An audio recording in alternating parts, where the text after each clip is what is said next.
আজকে দুটো মামলা আমাদের শুনানির জন্য ছিল। একটা হচ্ছে 2023 সালের একটা মামলা, যেগুলোর আসামিরা জামিনে আছেন, তারা হাজির হয়েছিলেন, সেটা পরবর্তী তারিখ নির্ধারিত হয়েছে। দ্বিতীয় যে মামলাটি ছিল, আপনারা জানেন যে গাজীপুরের কোনাবাড়িতে 5ই আগস্ট একটা নির্মম হত্যাকাণ্ড হয়।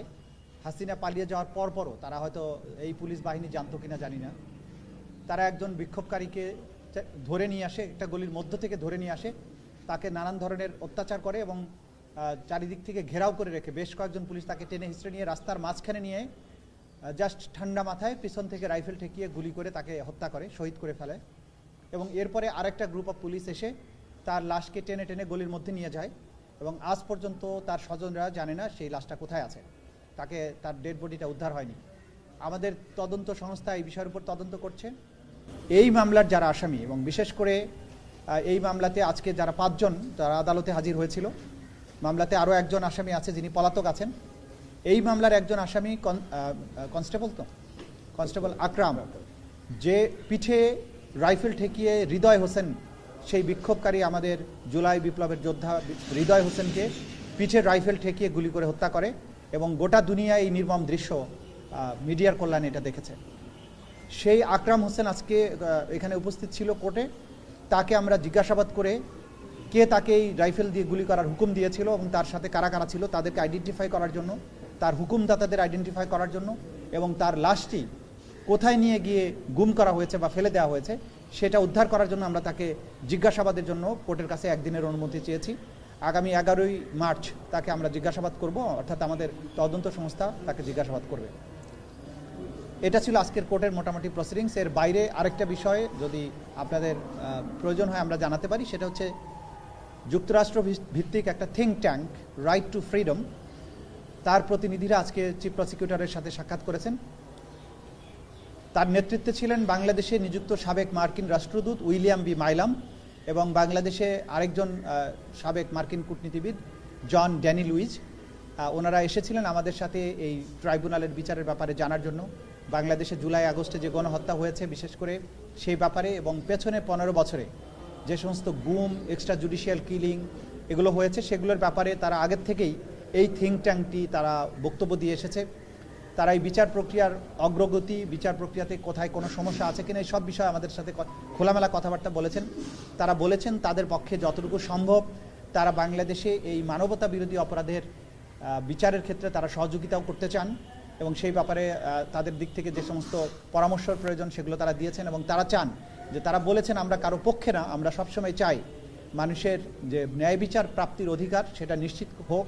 বিশেষ করে জুলাই আগস্টে এবং বিগত সরকারের পুরো আমলে যেই সমস্ত মানবতা বিরোধী অপরাধ হয়েছে তারা মনে করেন যে বাংলাদেশের সরকারের উচিত হচ্ছে এইটার সঠিক বিচারের মাধ্যমে চিরতরে ভবিষ্যতে আর কোনো ধরনের এই অপরাধের পুনরাবৃত্তি যাতে না হয় সেই ব্যাপারে তারা তাদের কথা বলেছেন, তাদের আশ্বাস ব্যক্ত করেছেন, সহযোগিতারও আশ্বাস তারা দিয়েছেন।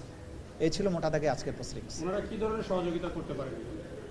তারা আমাদেরকে নানান ধরনের তথ্য দিয়ে, বিশেষ করে তারা যেহেতু এই প্রক্রিয়া সম্পর্কে ঘনিষ্ঠভাবে জানতে চান, যে সমস্ত ডিসইনফরমেশন ছড়ানো হয় সেগুলোর ব্যাপারে তারা হেল্প করতে পারেন। আমরা তাদের কাছে জানতে চেয়েছি তোমরা কীভাবে সাহায্য করতে পারো। তারা বলেছে যে আমরা যেহেতু থিঙ্ক ট্যাঙ্ক, আমরা তথ্য সংগ্রহ করা, আমরা ওপিনিয়ন মেকিংয়ের ক্ষেত্রে যে বিচার কেন প্রয়োজন এবং এই বিচারের ব্যাপারে যে সমস্ত ডিসইনফরমেশন ছড়ানো হয় সেই ব্যাপারে তারা উদ্বেগ প্রকাশ করেছেন যে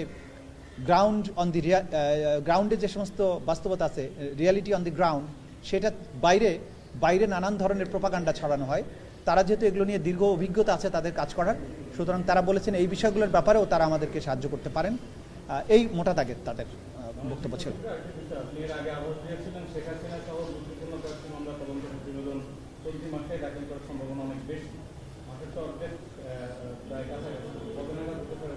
না, আমি ডেট দিতে পারবো না। যেটা আমি বলেছি সেই কথার উপরে অটল আছি। আশা করছি খুব দ্রুতই কিছু না কিছু রিপোর্ট আমরা পেয়ে যাব। যখনই পাবো তখন আপনাদের জানিয়ে দেবো ইনশাআল্লাহ। সর্বাত্মক প্রস্তুতি চলছে, কাজ চলছে, দিনরাত কাজ চলছে ইনশাআল্লাহ। কারোর মধ্যে কোনো গাফিলতি নেই। আমরা জাতির প্রতি, জনগণের প্রতি, ভিকটিমদের প্রতি কমিটেড একটা ন্যায় বিচার নিশ্চিত করার জন্য। সুতরাং আমাদের কাজ অব্যাহত আছে।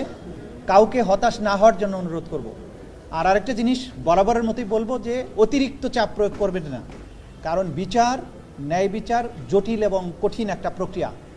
এখানে যদি অপ্রস্তুত অবস্থায় রিপোর্ট আসে অথবা তাড়াহুড়া করে বিচার করে আমি বিচারের কোনো ত্রুটি করি, তাহলে প্রতিপক্ষ এটার সুযোগ গ্রহণ করবে, ন্যায় বিচার পরাভূত হতে পারে। আমাদের সব কিছু দেখতে হয়।